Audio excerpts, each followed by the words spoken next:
Geoffrey, Yes. we are in the amazing tournament hall of the FIDE World Rapid and Blitz Team Championships 2026. Yes. And you are one of the major forces behind this event. Yes. And, And we have today other teams too, teammates. Yeah, there are a lot of people who Yes. worked with you.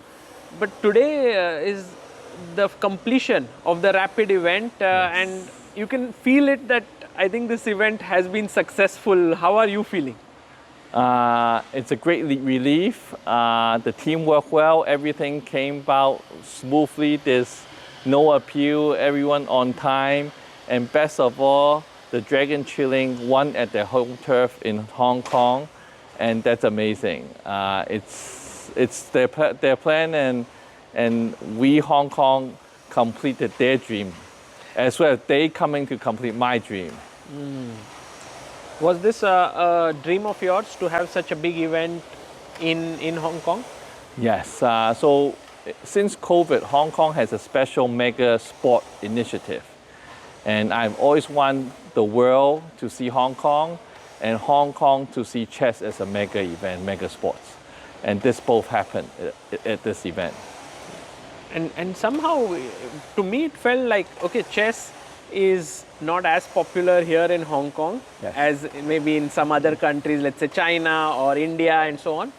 But today I saw like 1,000 people here, Yes. and it's not easy to do it in any other place as well. What happened here? I think we just did everything right by luck, with the media, with your support, with the fans, everyone taking photo, and I think it becomes socially cool to be coming to a chess event. I think that really made a difference, because when I'm walking around in the hall the whole day, I actually didn't come up here, and I was interacting with the fans. Many of them just never seen chess, and they saw people on Facebook, in Instagram coming here, and today is a holiday in Hong Kong, and they say, hey, what to do? Let's come watch a chess game. Wow. And it was cool, and they bring their family, they bring their friends, and actually they bought the premium tickets, go in the hall and check out what's going on. I think that's really what I try to do, changing chess image and become cool, mainstream, and it's amazing this tournament made it happen. This playing hall itself is very special. Like, for example, you can see it's huge. There are stands here, people can sit, and there's also this big screen where you can actually see players in video. Yes. So then people can, and people are allowed to bring their own devices so they can actually watch on, let's say, Whichever board, the specific board, specific results, much more easy to follow. And actually, you'll be surprised on the finals. When we go into final 8 elimination, we are also going to try to make chess more entertaining. Wow. So I hope you guys catch and stay tuned to ChessBase India and see what we're going to do with it. I'm actually looking forward to it, what's going to happen. Yeah. And overall, how difficult was it to organize this event here? You know, when an event has to be organized, a lot of things go into it. You need the funds, you need to work with FIDE, you need to have manpower, you need so many different things. How tough was it? It was extremely tough. First, I need to, but actually the easiest was to convince FIDE to do it, FIDE to host in Hong Kong. When we proposed it, they immediately agreed to Hong Kong and just waiting for our response. They liked the idea to come to Asia, as Asia has been growing in chess and never hosted a huge event, so they supported that. But it was really hard for the Hong Kong government to understand chess can really bring in people, bring excitement, spectators will watch, the top player will come to Hong Kong. They did not understand that. And today I proved them wrong, and we did it. So besides that is the venue. We are not at a typical hotel. We are in a very unique stadium, which is built 40, 30 years with very tight spaces. And people don't understand, or there's lots of technical and red tapes that we need to get past. So lots of communication, finding balance between the FIDE demands and also the venue restrictions and what I want to do. Because there's so many creative things that I need to convince FIDE, hey, I want to change something. How do we do it? Just by the table size, so we're very limited. and we want to get as much team as much player to be here, this is probably the smallest table for World Championship to be. Oh. It's 70 by 85. I don't think you ever saw such a small table with Magnus sitting at their desk. So that was also a challenge. To get, so that you could get more teams. Yes, more team and tighter. More, you see actually much more space. If this stadium was much bigger, you won't have that spectator being involved in the tournament. So I really like this venue for the chess tournament, and we were able to fit 48 teams in this, and it's amazing. So these were different things, and also teams.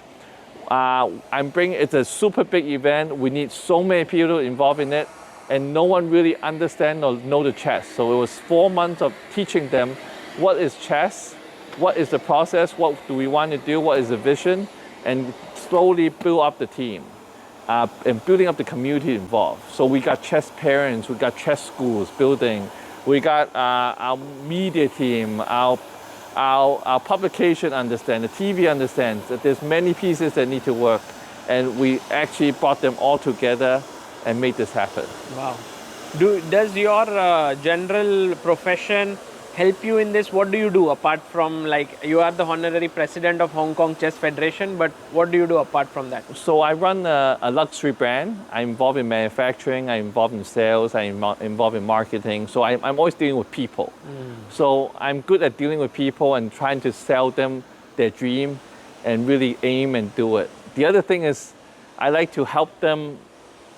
I like to work and help them build unique experiences and make them believe in it, and also believe himself.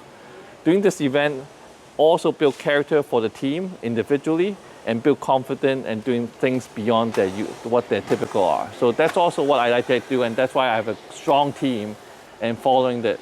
And then the other thing is marketing. I think I do marketing, I do mega events for brand marketing. I have probably millions of people, what we call road shows and stuff like that. So I'm very used to small details of how to find the spotlight, how do we pinpoint the problem points and do it. So this, as a 48 team times 6, about roughly 300, for me it's a small event.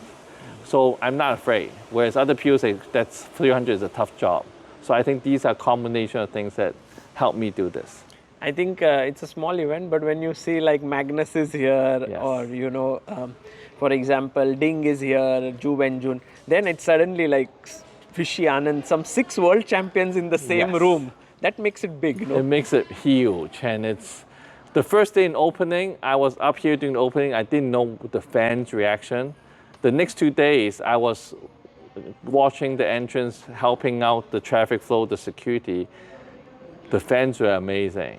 They were welcoming all the top players. They feel welcome in Hong Kong. That's quite unique. And you feel the Hong Kong, you bring in a lot of people that might know a little chess. Why? I think Hong Kong will boom so much after this. I met so many, I play some chess. And they come and say, wow, chess can be this fun. Wow. And Do I you think this will bring, like, because 6 teams have also got to Yes, play right here. that's correct. From Hong Kong. So this actually helps some of the young talents become more ambitious, try to dream big. Yes, because how we do it was we have 6 teams and there was some tryout selections. So people really want to play in this tournament on the same floor as Magnus, as you say, as Sting Lian. So kids got more serious, and actually seeing them in action, how do they take the pressure, how do they treat a blunder, and how do they recover?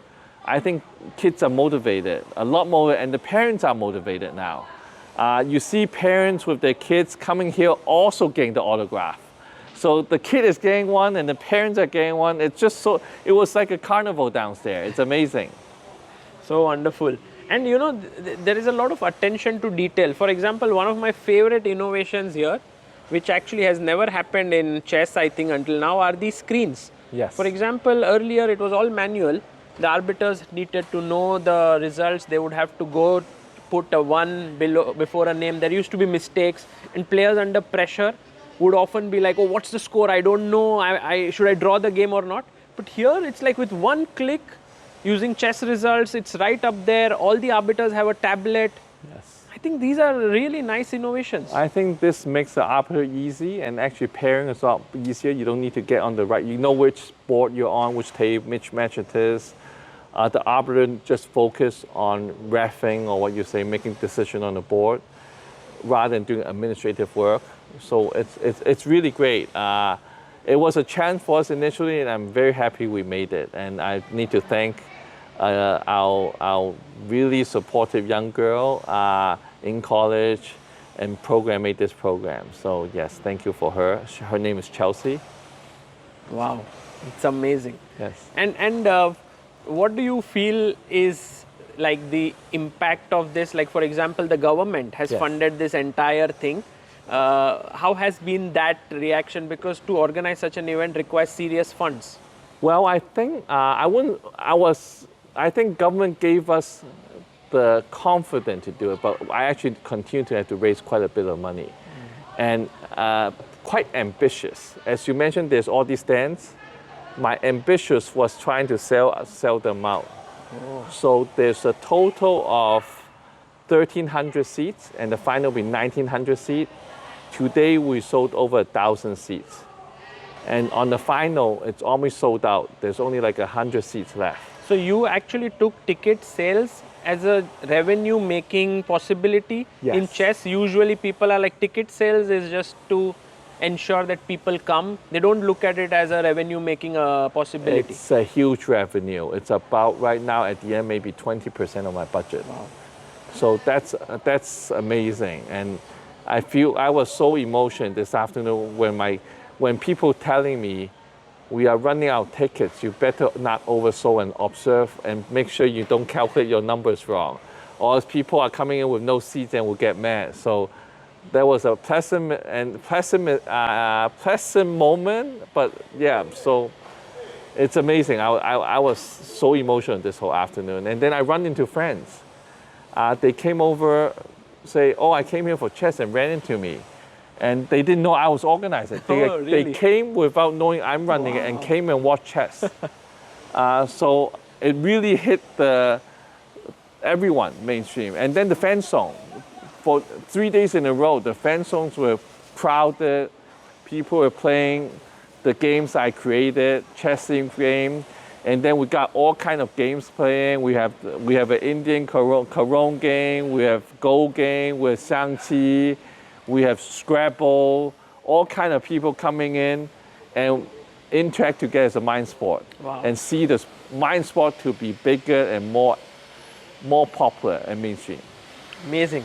And you are not just an organizer and an administrator. You are also a chess dad. Yes. Your son Jamison Yes. is Hong Kong number 2. He's Yes. really a strong player. Yes. How has his that experience been? Did you speak with him? How is he feeling? He's captaining 2 teams, quite occupied. So his chess game he's not as focused. So his games he's up and down. He's very excited. He drew Humpy, but the other games he didn't convert. He was ahead. He didn't convert. His team did good, but not as good as we hope. But his team that is captaining, the Hong Kong Young Dragon, is first place in the Amateur Cup. Oh. So that will be exciting if we can get the Rapid, a China team. Our Amateur Cup will be a Hong Kong team. That'll be amazing. We can say we have a world champion in Hong Kong as well. That's amazing. Well, Geoffrey, it's been an absolute pleasure seeing this up close, this tournament, and coming to Hong Kong. And I hope that chess grows here. It definitely will. I think it's going to become really big. Title players are soon going to come Yes. here. Can I invite you when we have the first IM, you come and report that? Oh, for sure. Great. I would love to. Yes. And please take care of your health. I think Yes. you're not eating food and you're just working all the time. So Yeah, I'm getting 4 hours sleep, and it's to run the event. You need to be responsible. So I'm always the last person leaving and the first person coming, Wow. making sure everything is working. amazing. Thank you. Okay, thank you. Geoffrey, today the entire setup that was done was very unique, very rare in the world of chess. How much effort did it take to do this? It's more creativity and effort, and really having the concept. So from day one when I did this, actually when the day one I know about this World Team Rapid Championship 2 years ago, I knew this can be done. It's just a matter of executing. So when I applied for the government funding, in my application, I said I'll have a entertaining final that will draw 1,900 spectators. So it must deliver and must be done and executed greatly. Wow. And there were a few things that I liked a lot. There was one artist who came. Yes. Can you tell a bit about her? Because I think she's very well known in Hong Kong. Yes, she's one of my favorite singers. So she got really hot in COVID, and her song, her lyrics, her ability to deliver is just amazing. So she's one of the top ladies in Hong Kong, and especially I like him because she does English songs as well. So it's really catered to the international audience. She can do slow song as well as a really high beat. So we have all three scenarios in the song choices. And the lighting, that was very unique. You know, before the rounds there were lights, Yes. then it became dark, then it would be normal light for a tournament. Yes. That was also well thought So out. this is something I learned from other sports. So for example, table tennis, such a traditional sport, has already turned into a dark room with a light shining on the table tennis table. So I took that concept and bring it into chess. I also been watching Olympic where you have track and fields, swimming, fencing. They have a formal introduction of the players and arbiter. So I choose that method to introduce the players, and it seems it's worked. The player enjoyed it, and the spectator loved it. And this part about cheer girls and this cheerleaders which was there, Yes. did you feel at some point that it was getting a bit too bold, you know, entering into chess? What was your thought there? I think for chess to develop, you need to have people paying tickets to come to the event. That's where the income is going to be. And chess, if it's only going to talk chess game, you can watch it on a phone, you can open your computer and you can watch it a day later, two later. But the atmosphere, you have to be on site to experience it, and that's how chess tournament can develop in the future. Beautiful. Thank you for your insights here. I'm sure it's going to help others who are organizing big events. We'll try. Thank you.